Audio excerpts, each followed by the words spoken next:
పూర్వం విజయనగర సామ్రాజ్యాన్ని పాలిస్తున్న శ్రీకృష్ణదేవరాయల వారికి అనేక రకాల వంటలంటే ఇష్టం.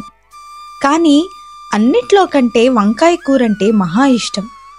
ఆ వంకాయలు మామూలువి కావు.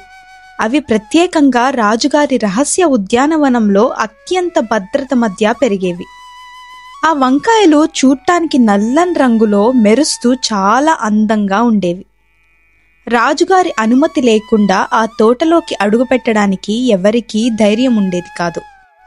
ఒకసారి రాజుగారు పండితులు, కవుల కోసం రాజభవనంలో పెద్ద విందు ఏర్పాటు చేశారు. అందులో ఆ వంకాయలతో చేసిన కూరను కూడా వడ్డించారు. ఆ కూరను తిన్న అందరూ చాలా మెచ్చుకున్నారు. మన తెనాలి రామకృష్ణ కూడా ఆ రుచికి ముగ్ధుడయ్యాడు. విందు తర్వాత తెనాలి రామకృష్ణ ఇంటికి వెళ్లి తన భార్యతో, ఏమోయ్ శారదా, ఇటు రావోయ్, ఇది విను ఒకసారి. ఇవాళ మా మహారాజు గారు విందులో తన రహస్య వంకాయతో చేసిన కూరను వడ్డించారు. అబ్బబ్బబ్బబ్బా, అసలు ఆ రుచి అద్భుతం, అమోఘం. నా జీవితంలో ఇంతవరకు అంత రుచికరమైన కూరను తినలేదంటే నమ్మవు మరి అని అన్నాడు. ఏమిటి, ఆ కూర అంత రుచిగా ఉందా? నేను కూడా చాలాసార్లు వంకాయ కూర చేశాను కదా, కానీ మీరు ఎప్పుడూ ఇలా పొగళ్లేదే. అబ్బబ్బబ్బా, అది కాదోయ్ శారదా, నువ్వు చేసే వంకాయ కూర కూడా చాలా బాగానే ఉంటది, కానీ ఆ వంకాయలకున్న రుచే వేరోయ్. అవునా? అయితే నాకు కూడా ఆ వంకాయలతో కూర తినాలనిపిస్తుందండి. మీరు ఎలాగైనా ఆ వంకాయలు తీసుకుని రాగలరా? అయ్యో బాబోయ్, ఇంకేమన్నా ఉందా? ఆ తోటకు రాజుగారు అసలే ప్రత్యేక భద్రతను ఉంచారు. రాజుగారు అనుమతి లేకుండా అందులోకి ప్రవేశిస్తే ఇంకేమన్నా ఉందా? శిక్ష ఖచ్చితంగా తప్పదోయ్ అని తెనాలిరామ సమాధానమిచ్చాడు. శారద ఒప్పుకోకపోయేసరికి తెనాలిరామ వంకాయలను దొంగతనం చేద్దామని నిర్ణయించుకున్నాడు. ఒక రాత్రి ఎవరూ లేని సమయంలో గోడ దూకి రాజుగారి తోటలోకి ప్రవేశించాడు. కాపలాదారులకు కనిపించకుండా కొన్ని వంకాయలను కోసి ఇంటికి తీసుకొచ్చాడు. శారద చాలా ఆనందంగా ఆ వంకాయలతో అద్భుతమైన కూర వండింది. ఇక అన్నీ సిద్ధం అనుకున్న సమయానికి తెనాలిరామ నిద్రపోతున్న తన కొడుకు దగ్గరికి వెళ్లి అతని పైన నీళ్లు పోశాడు. చల్లని నీళ్లు పడగానే మురళి ఉలిక్కిపడి నిద్రలేచాడు. నాయనా మురళి, వర్షం పడుతోంది, లోపలికి రా త్వరగా. తెనాలిరామ మురళిని లోపలికి తీసుకుని వచ్చి తడిబట్టలు మార్పించి అందరూ కలిసి వంకాయ కూరతో అన్నం తిన్నారు. ఆ మాటల సందర్భంలో శారద ఆ వంకాయల గురించి నోరుజారింది.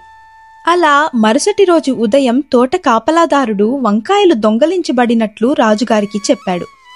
రాజుగారు కోపంతో దొంగను పట్టించిన వారికి బంగారు నాణేలను బహుమతిగా ఇస్తానని ప్రకటించారు. ప్రధానమంత్రి అప్పాజీకి వెంటనే తెనాలి రామకృష్ణ ఇంతకు ముందు జరిగిన విందులో వంకాయ కూరను పొగడటం గుర్తొచ్చి అతనిపైనే అనుమానం వచ్చింది. అతనే ఈ పని చేసి ఉంటాడని రాజుగారితో చెప్పగా వెంటనే రామకృష్ణుణ్ణి సభకి పిలిపించి విచారణ మొదలుపెట్టారు. ఏంటి రామా, ఈ వంకాయల దొంగతనం విషయంలో మన అప్పాజీ గారు నిన్నే అనుమానిస్తున్నారు. నువ్వేమంటావు? మహారాజా, నేను మీ దగ్గర చాలా కాలంగా ఉన్నాను. ఆ వంకాయలు దొంగతనం చేయాల్సిన అవసరం నాకేముంది మహారాజా, మీరే చెప్పండి అన్నాడు రామకృష్ణుడు. అప్పుడే అప్పాజీకి రామకృష్ణ కొడుకైన మురళిని విచారించాలన్న ఆలోచన వచ్చింది. వెంటనే సభకి మురళిని పిలిపించారు. బాబు మురళి, నిన్న రాత్రి నువ్వేం కూర తిన్నావు? నేను రాజుగారి తోటలోని వంకాయ కూర తిన్నాను. చూసారా మహారాజా, రామకృష్ణ మీకు అబద్ధం చెప్తున్నాడు. మహాప్రభు, మీకో విషయం చెప్పాలి. వాడికి కలలో ఏం కనిపిస్తుందో అలానే పొద్దున లేచాక మాట్లాడుతూ ఉంటాడు. బహుశా నిన్న రాత్రి కలలో వాడికి మీ తోటలోని వంకాయలు తిన్నట్టు కల వచ్చిందేమో.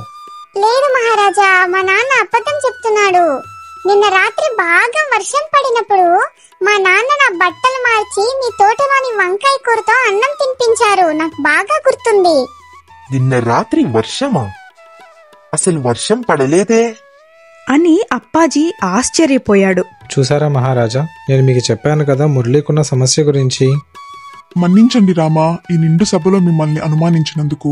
దీనికి ప్రాయశ్చిత్తంగా నేను మీ ఇంటికి వంకాయలను పంపిస్తాను, దయచేసి స్వీకరించండి అని రాజుగారు చెప్పగా తెనాలిరామ అక్కడి నుంచి వెళ్ళిపోయాడు. చూసారా, మన తెనాలిరామ ఎంతో చాకచక్యంగా ఈ సమస్య నుంచి తప్పించుకున్నారో.